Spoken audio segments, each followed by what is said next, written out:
well, actually, it doesn't say anything exactly, but the next slide, I think it says 56 million. Quite a bit of difference between 150 and 56 million. There clearly are very different ways of counting the numbers of people in churches. This particular source that I was getting this stuff from is, on all of its numbers, is really quite conservative in the numbers. I mean, that is, has apparently has higher standards for qualifying as being Protestant. But anyway, now, I mean, certainly these numbers, though, have some credibility to them. And look at this claim. I was really very surprised to find this out. That there are, of course, 6 continents that are populated. I mean, that is, Antarctica isn't. So of the 6 continents, here I would have thought really that the U.S. or that North America was kind of the center of Protestantism in the world. The North America and Europe, and that is not so. Africa, by this even conservative count, has 226 million Protestants. Asia is next with 90 million. I have another book at home, I mean, again, about the numbers. I have a book at home that claims there are 100 million Christians in the People's Republic of China.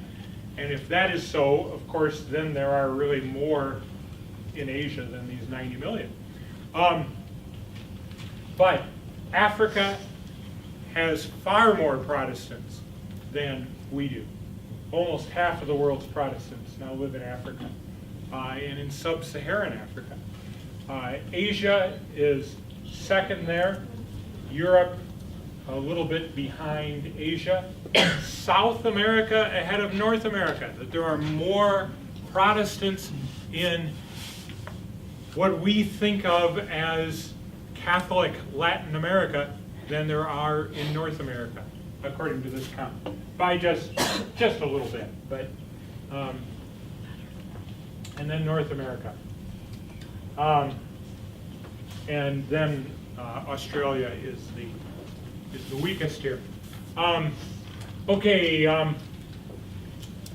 this is just a little bit of a comparison. I mean, just kind of for interest too. In 1910, the United States had the most Protestants. All of the top 10 countries here are North American or European, Northern European, except and then with the addition of Australia, kind of an extension of the United Kingdom. By 2015, the United States still has the most. Nigeria is second, Brazil third, then the United Kingdom. Then they have China listed here as 5th with 26 million. And again, I have another work that really claims that there are 100 million, well, that's really 100 million Christians in China. I mean, which again would be including Orthodox and Catholic. And the Catholic Church is not small in China. But the big difference in the People's Republic of China is that there is a state-approved church called the Three Selfs Movement, and that has about 26 million people in it. And that is what is listed here, is 26,556,000. Then there are the house churches, but they are, it's a little bit, I mean, it's a little bit dangerous to really announce much about membership in a house church or anything, so it's harder to count those as well. So maybe that's part of the difference in figures about China. Okay, Germany, number 6, 25 million. India, the 7th largest Protestant country now. Kenya, 8. Indonesia, 9. And Ethiopia, 10th largest in the world, according to this source. Fastest growing Protestant populations are, of course, what we might generally call kind of third world nations, but that's a little bit of a misleading figure because they would have started, this is a comparison here between, well, here it's between 1910 and 2015. And back in 1910, all of these countries would have had just very few people. I was figuring here, for example, that it claims the annual growth rate of Rwanda, for 105 years has been 13%. But that really means that they probably started with like 10 Protestants in 1910, which would be up to about 1 million by now. Okay, anyway, so to me, it's kind of surprising to find that out about Protestantism.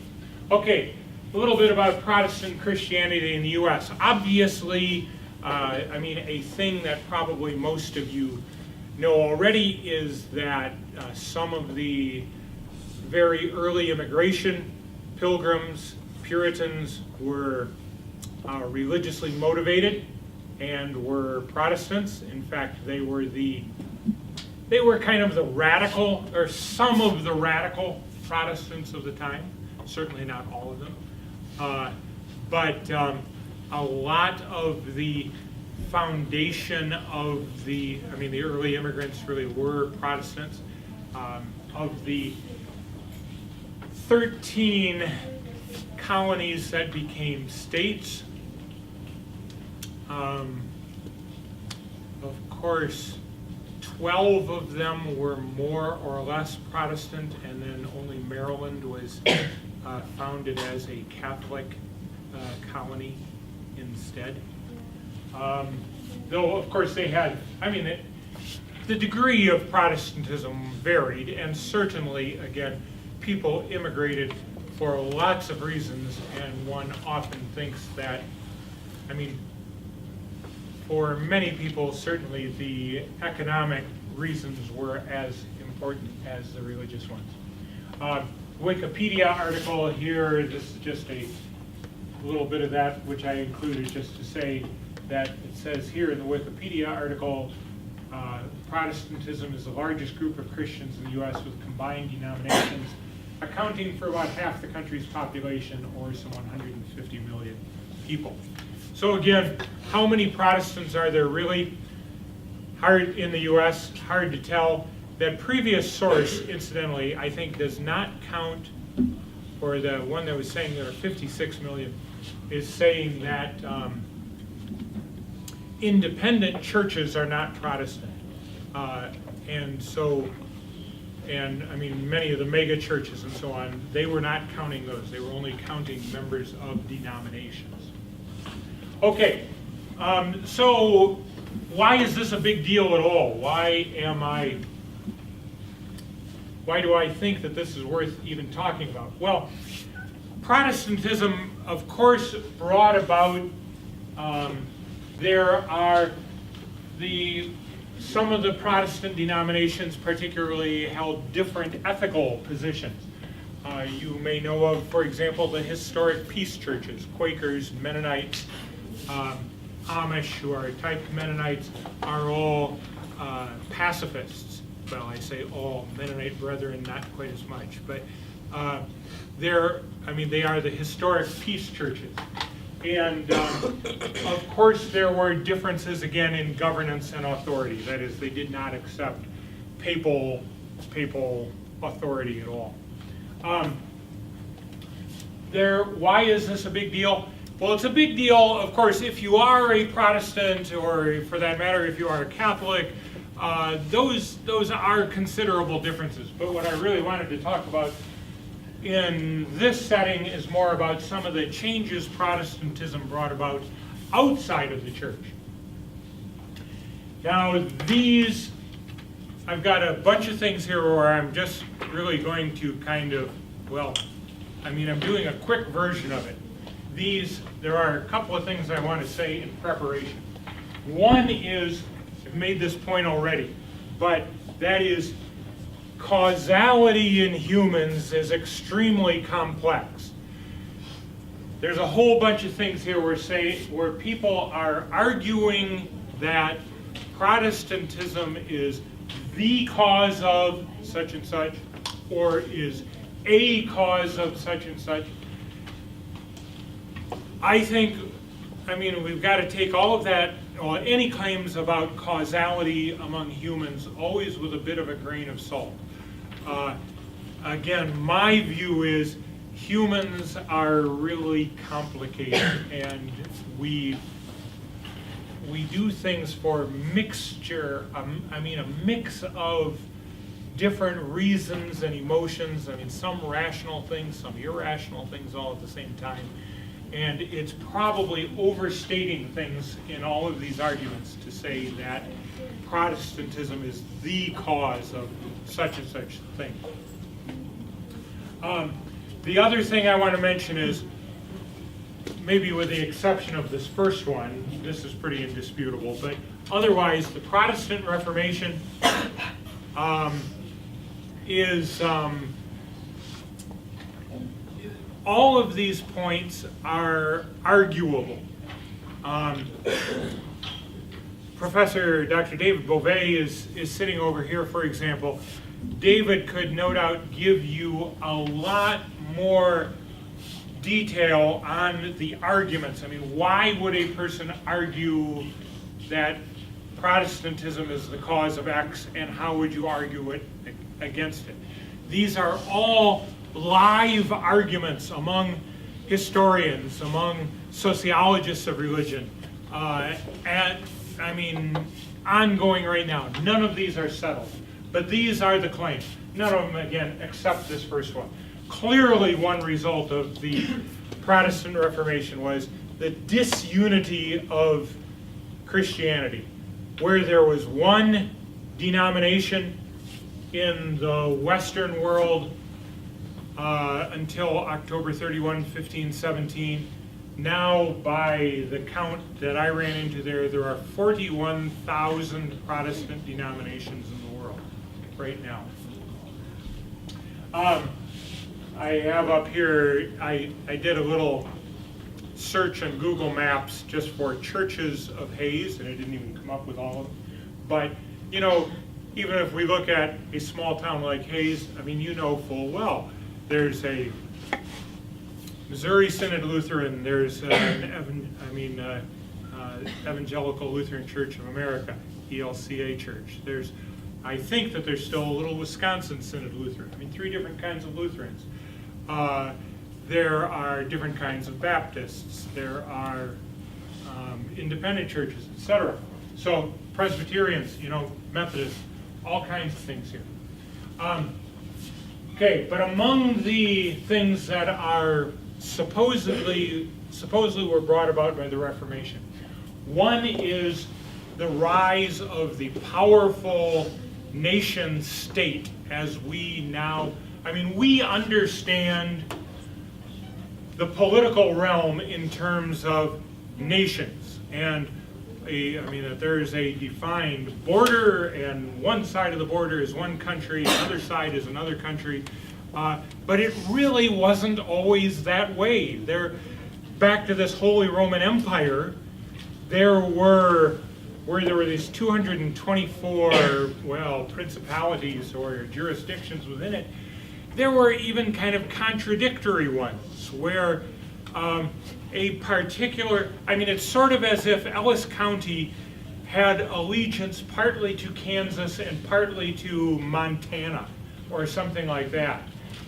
Or the way a subsidiary, if you think about the corporate world, there are companies that have kind of an independent existence, and yet a large amount of their stock is owned by some other company, and how a company in that kind of situation kind of can have different allegiances, or it can be partially owned by 2 different companies, and one runs into kind of a switch allegiance like that. Whoops, sorry, didn't mean to move on from that. Well, that's kind of the way the political world was until the Peace of Westphalia in 1648, which was really brought about because of the religious wars precipitated by the Protestant Reformation. And the idea of a nation state in which in which another state could not interfere was a way of trying to establish the peace. If we have a little bit more time, we'll say more about this, but we won't have time. Okay, certainly one of the prominent theses of the world has been that by Max Weber, that Protestantism gave rise to capitalism, it may have existed separately, but it's Protestantism that really makes capitalism possible. Another argument going on now is about the place of Protestantism and the rise of the natural sciences. There are people such as this Peter Harrison, for example, who argue that it was Protestantism and the whole ethos of Protestantism that made the rise of the natural sciences possible. But for details of that argument, you'll have to go read his book. Another one here is the rise of religious toleration, egalitarianism, a belief that people are equal, the rise of democracy, the rule of law, that all of these people will, some people, such as this guy, Perez Zagorin,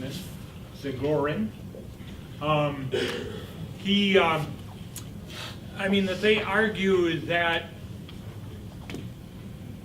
when individuals, if we go back to that first feature of Protestantism, that when the source of wisdom for all of your life comes from your own interpretation of the Bible, it makes everybody equal. And if everybody is equal, everybody should have an equal voice in governing our affairs. And if everyone is equal, and yet my view is different than yours in interpreting a passage, then we have to tolerate other people as well. And how do we manage to live in a world in which different people have these different interpretations? And how do we tolerate people unless we have a rule of law, publicly known laws that are objectively applied? So there are people, such as this, who argue that the rise of these values is all due to Protestantism. A little bit different sort of thing here. The previous slide was saying that in those countries where Protestantism takes hold, you have the rise of democracy, etc. But this one, there's another line of thought here. The guy, represented, for example, by this guy, Robert Woodbury, who argues that not only did Protestantism produce democracy in countries where it took hold, but through the missionary efforts of Protestant missionaries, it also created the conditions for democracy in countries that did not become Protestant. So, for example, this line of thought says conversionary Protestants, Protestants going out to try to convert others, so that is missionaries, were a crucial catalyst initiating the development and spread of religious liberty, but of mass education, mass printing, newspapers, voluntary organizations, colonial reforms, thereby creating the conditions that made stable democracy more likely. So that, the line of thought is, even if India has not become dominantly Protestant, establishing printing presses and newspapers and stuff throughout India, educational institutions, created the conditions under which democracy could then take hold, so that in India we now have the world's largest democracy. Another claim that people make is that a lot of the social movements came out of Protestantism. I wanted to make the point here that as catalysts or allies, because the argument is here a little bit different. It's not that Catholics or Orthodox or humanists or atheists were not interested in social justice, but rather that the motivation for a number of people, including many of the leaders of social justice movements, has really come out of their Protestant religious belief. Movements such as abolitionism, civil rights movement were closely tied with Protestants. And so, which I illustrate here with a picture of the Reverend Martin Luther King, who was a Baptist minister. Again, I wouldn't expect you to be able to read this from here, but this is a little quote I took from a site about black history. The Southern Christian Leadership Conference was created in 1957 when 60 black ministers and civil rights leaders met in Atlanta. That is, again, the argument is that it was their Protestant commitments that led to that concern. Okay, now I've cited a lot of things that one would probably think are pretty good, but there were a lot of negative results too. The French Wars of Religion. I didn't put up a map from about, I don't know, if we would have picked about the year 1538 or something like that, France would have had a fairly high percentage of Protestants. But they had a big civil war in France. About 3 million out of a population of about 16 million at the time. That is, that's more than 1 out of 6. Imagine 1 out of every 6 people in this group were killed over religious matters in the next few years. It'd be pretty huge. The French Wars of Religion in the 1500s. There was the 80 Years' War between, that was also kind of the Dutch and Belgian War of Independence, which also goes back to this stuff about the interties of intertwining of politics and the church. But that was the Spanish royalty, the Habsburgs, ruling over Spain, ruling from Spain over the Netherlands and Belgium. Netherlands and Belgium revolting, took them 80 years before they got their independence there. No, that's not true. Yeah, that is true. That was the 80 Years' War. 30 Years' War was basically in Germany or Central Europe. That was really kind of the war. Initially, it was the war among these 224 different principalities in Germany, but then others came in. Sweden was dominantly Protestant and came in on the side of the Protestants. France entered. Oddly, France was then, by then had become dominantly Catholic, but it was anti some of the other Catholics, and so came in as well. There were the British Civil Wars, 1600s. These were all wars, at least in part, fought over religion. Another thing that is probably a negative effect many people will cite is the privatization of American religion being a bad thing.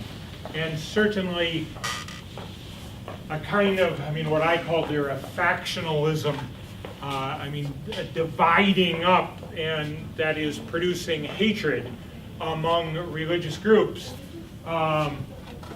or hatred of some people by religious groups is something well known to us. The Ku Klux Klan using a cross, using Christianity, supposedly, as a weapon. Okay. So, was the Reformation worth it? Well, okay, we're running out of time. I'm going to skip to the end here, even though this was the kind of the stuff that I could make some contribution to as a philosopher. But, okay, maybe the best answer we can give on that is the answer that Yaroslav Pelikan gave. Okay, Megan, you've made a mistake by having a name tag right here, so I know that. Megan, with a name like Yaroslav Pelikan, where is he from?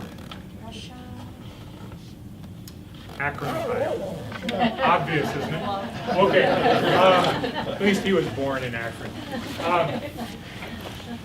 He has described the Reformation as a tragic necessity. That it was necessary. It was necessary because of abuses, misunderstandings, rigidity within the Catholic Church. But it's tragic because of, despite maybe Protestantism, maybe doing a lot of good, it has also, it has produced a lot of suffering and death in the last 500 years as well. So, anyway, we probably haven't allowed very much time for questions, but if you have any, I would be happy to try to answer any if you have any questions. Any thoughts? Yes, ma'am. Now, you identified some of the early colonial settlements, like one was Catholic, that found it, but you identified those as Protestant per se, but in your study of this, have you gone into any differentiation of the determinist and non-determinist views within Protestantism? No. The basic answer there is no. But to begin, with the first part of your question, clearly there were differences in the colonies and so on. And even though, like New York, of course, was originally New Netherlands, and the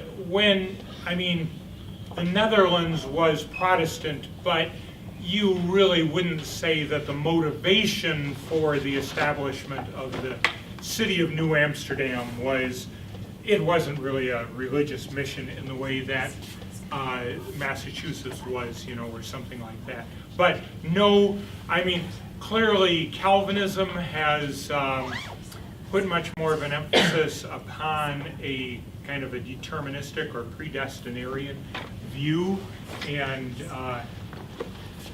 it would be an interesting thing to do. But no, I have not. I couldn't really give you any. Say much about that. Well, allow me. More of a Sure. comment than anything. But I personally was raised non-denominational Christian, and we find that we differentiate our view between Lutherans' object in breaking from the Catholic Church was to increase, not only personal agency but personal responsibility. It essentially lies with where you think that the anointment of God, where that divinity lies, if you believe in such. So with the Catholic Church, we had a very top-down system. If you believe that the Pope, King, whoever is anointed by God with this great wisdom to be able to make and determine everybody's, position, status, things of that nature, then it would make sense for him to have that wisdom to make those determinations. Within Protestantism, if you believe that each individual is made in the image of God, and that they within themselves hold that spark of divinity, would it not make sense to, within things like democracy, through voting, that determination place in a form your faith in that individual that you are electing because you identify with the way in which they have presented themselves? It's not necessarily demands conformity within, but agreement to enough tenets that you believe that person represents your view, to which you agree that you can place your faith in them. Mm-hmm. Yes, and I mean, right, I think that is another way of getting at one of those arguments, I mean, again, about how Protestantism fits well with democracy, maybe in a way that Catholicism has not in the past. Now, here, gentle persons, I don't mean to suppress you, but I do realize if you've got like a 1:30 class or some other form of life after this, you may very well want to end it. But, so no one will be, Not well, your life. I will, That. if you have to end this gathering, I mean, if you have to get up and go, that's fine, I mean, we understand, we're really out of time. But then, with that, I mean, with understanding that you're not offended by Megan's question or comment, we'll then call upon her, even if people march out of the room because of it. That's fine. Okay. I love the drama. So I know you talked a lot about like the kind of political aspect of the Protestant Reformation having an effect. What kind of impact did it have on the Catholic Church? Like, did it change kind of how it operated a little bit, or do you think that that was mostly like other social pressures? No, I think that it did have a tremendous effect on the Catholic Church. There was the movement later in the 16th century called the Counter-Reformation, which maybe makes it sound like it was aimed at defeating the Reformation. I mean, it maybe was in a sense, but it is called by others the Catholic Reformation. I mean, that is, there were, even in the 16th century, there were many people who stayed in the Catholic Church and recognized that a number of the points of that Martin Luther made about, for example, the sale of indulgences was what really ticked him off there in 1517. And I mean, many Catholics recognized too that was an abuse. That was just a travesty of what should have been going on. And Dr. Saber, that was essentially where you're paying for salvation, right? Yes. It was, I mean, the theoretical version of it was really that saints have produced an excess of good works. That kind of like they have banked good works. Their lives were so great that, I mean, through martyrdom and stuff like that, that there's this goodness of good works available to be called upon. And to give it the happiest face possible, one would say that your repentance, your sorrow for your own failings, is then taken by God, well, that God kind of uses those banked good works to pay for your failings. And your willingness to pay is a sign of just how sorry you are. However, of course, in the actual marketing, it was done apparently, I mean, similar to Dylan's or something like that. You put down your money and you take your, I mean, you get the little slip. But So in some ways, they really did move away from that original theology that your salvation is from your works. Because my understanding of the Protestant ethic was that it became normative that your wealth was a sign of God's approval of you, and that's why it sparked capitalism, because all of a sudden people had a strong motive to accumulate wealth to sort of reassure themselves that they were good and going to heaven.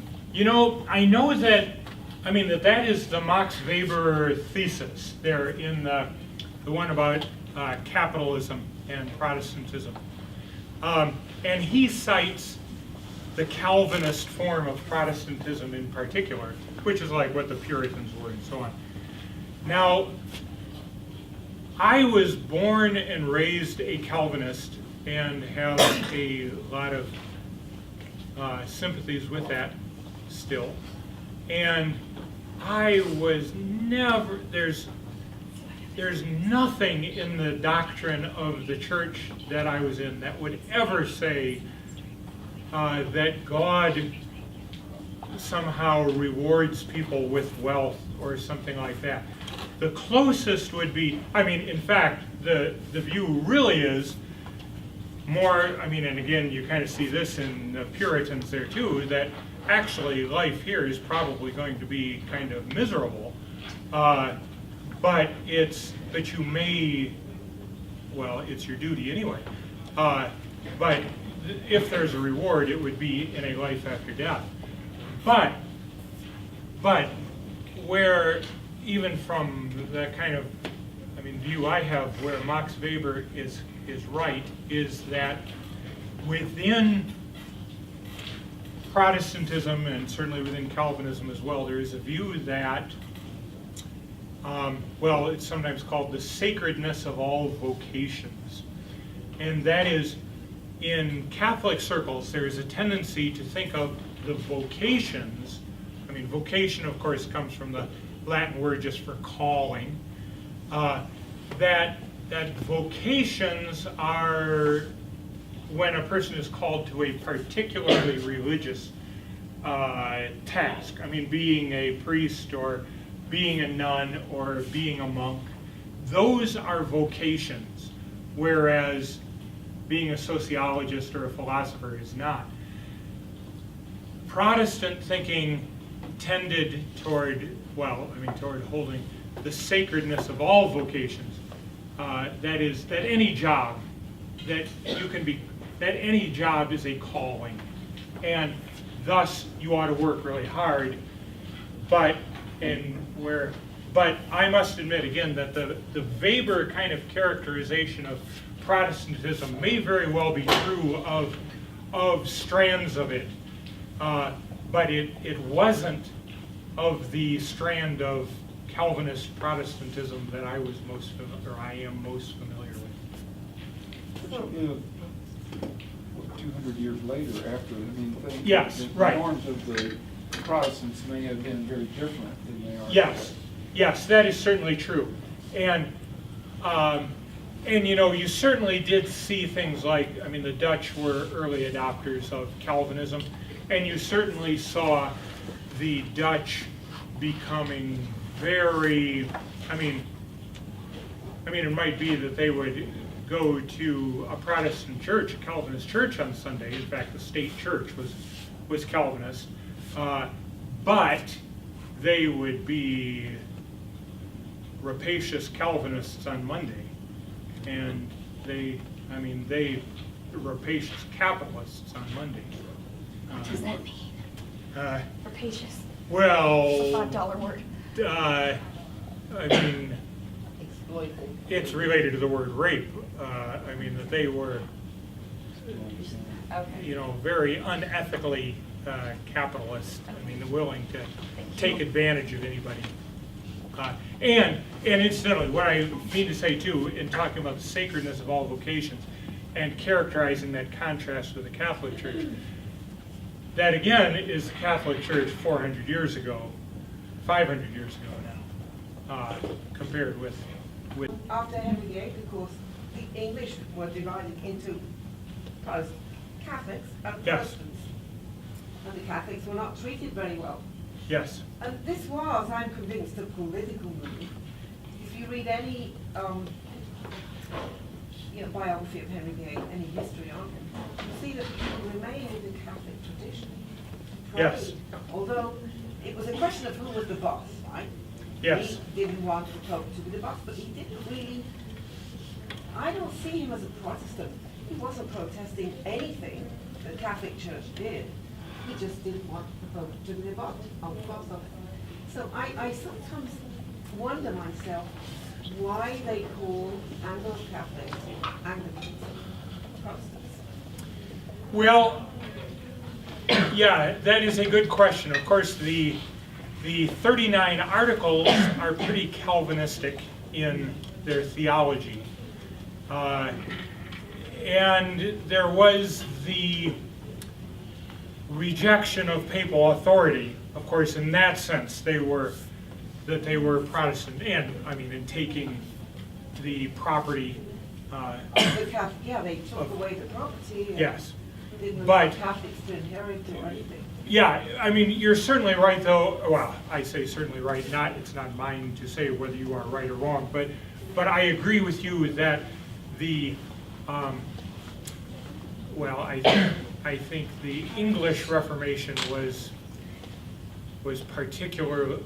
motivated by those at the top by political reasons rather than religious ones, and it is. And certainly there are many people who talk about the Episcopal Church and the Anglican tradition more generally as the middle way between Protestantism and Catholicism. I mean, sort of Catholicism without the Pope. And some of the pain. Yeah, well, and of course, and I had made a point that before too, that there are sometimes class differences, in churches too, and that is kind of an interesting contrast between the Episcopal and the Catholic traditions in America, or like in Ireland, where where the Anglican side is the wealthy people, and the Catholic Church is the church of the working people. Well, and of course, Henry took away, even the wealthy Catholics had their land and their goods taken away from them. Yes. He was also just And no Catholic was allowed to inherit anything. If there was an inheritance, then it had to go to the nearest Catholic, Protestant relative. David, you were going to say something. Yeah, you skipped over some slides. I don't know if you referenced a number of books there. I don't know if you referenced Brad Gregory's No. called The Unintended Reformation. Have you heard about that? No. Well, that, to me, that's, I say it's the best history book I've read during my lifetime, which I know Really? sounds rather extravagant, but this is a Catholic person speaking here. It's called The Unintended Reformation. It goes back, interesting, to your first point. The one undisputed point about the Reformation is that it split up the Catholic Yes. Church into many other churches, and he takes that as his starting point, and all the other things about theology and politics and wars and everything else, according to Gregory, were unintended results of just that split, that division of authority between the Catholics and the others. He takes that as his starting point, which no one disagrees with, and says the mere fact of difference led to some of the things like the Protestant ethic of capitalism, the religious wars, secularism in general, differences in theology, differences over science versus religion, and it's a brilliant book. I feel, and Yeah. maybe I could give a presentation on that sometime, because it would take a long time to explore all the facts of it. But the mere fact of difference that there was, like you said, before the Reformation, the Catholic Church was the undisputed Yeah. belief system, at least in Western Europe. Yeah. And after that, there were differences, and that led to differences over other things. It led to, of course, to the political units chose sides. Yeah. It led to people choosing, if there's no single religious truth, then, what does the church say about science? Is that true? So the breaking of the Catholic Church was the really only main intended thing and what was the motive for that? Was that political? Well, no. Luther's intent was he disagreed with the authority of the church. He wanted the Bible alone, like Paul said, and disagreed with the results of that certain things of the Bible, the Pope, the whole tradition of the church was not. There's no argument it was for his own personal political. Oh no. Luther did not start a church or anything. He was a theology professor. He was a theology professor then throughout his adult life. He had no personal interest in the Reformation. No personal interest. He was. Other than maybe fame. Maybe. I mean, he was apparently quite a loud person and stuff. He felt it very first. One of the interesting things is he was, you know, the printing press had only been invented a bit. I mean, the movable type printing press had only been invented a bit before that. And during Luther's lifetime, about 1/3 of all books published in German were his. I mean, not in terms of number of copies, but number of titles. That there were only like 120 books published, and he had written 40 of them, or something like that. And he didn't get wealthy because of that? He did not get paid for that. Yes, ma'am. More of a comment than anything again. But one of the things I understand about Luther is that he was second or lower son. He did not stand to inherit. He came from nobility, but he did not stand to inherit. Was trained to be a priest, so he actually learned Latin. He read the Bible and realized, wait a second, instead of having this given to me, fed to me, spoken, and interpreted prior to my understanding of it, this isn't actually what's supposed to be happening here. So, I mean, he published those things, but if he considered it more of a personal responsibility or a duty rather than a mission of profit or anything else, then it's that. And But I do think that various, I mean, I wouldn't be able to name them very well, but I do think various political leaders did use the Reformation, or I mean, that either they said, I'm staying with the Catholic Church, or saying, I'm moving to the other side. They were doing it for political reasons. They weren't convinced of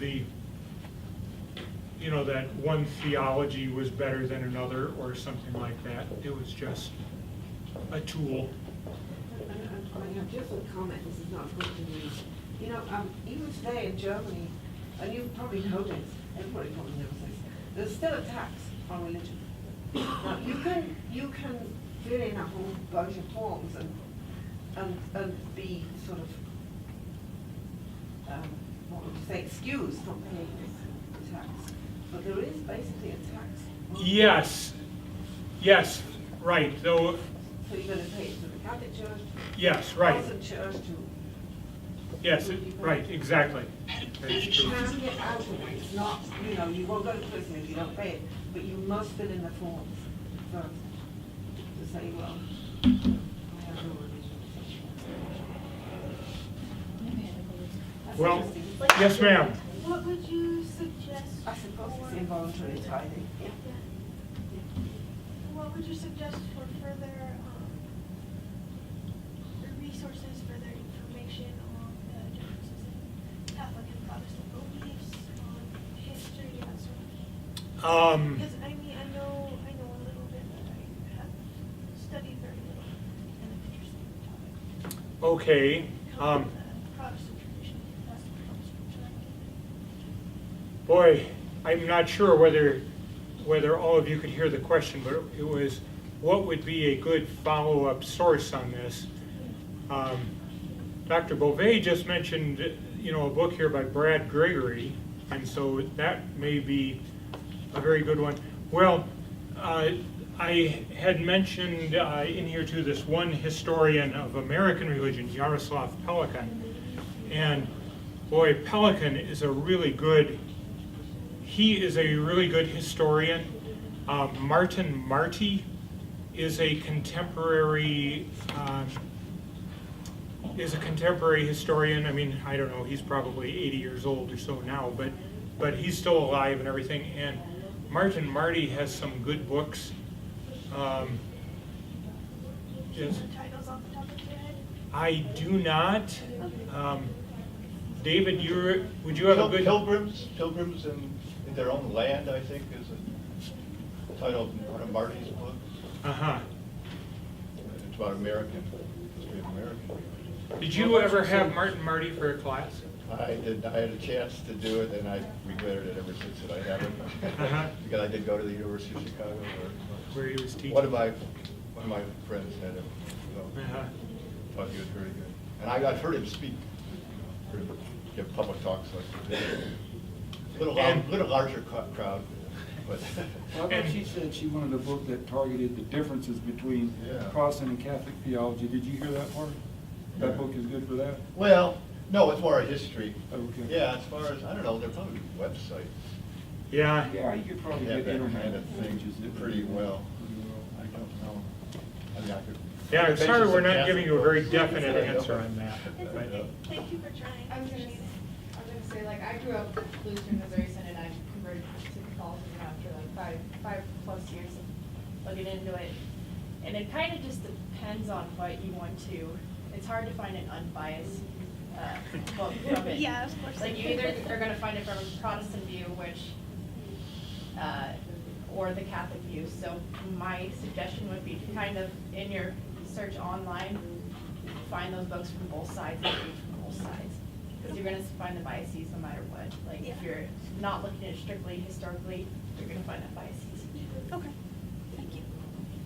They're the heathens, not us. Right? Well, gentle persons, I think that we probably better quit, at least because I have to. Thank you, well, I thank you very much.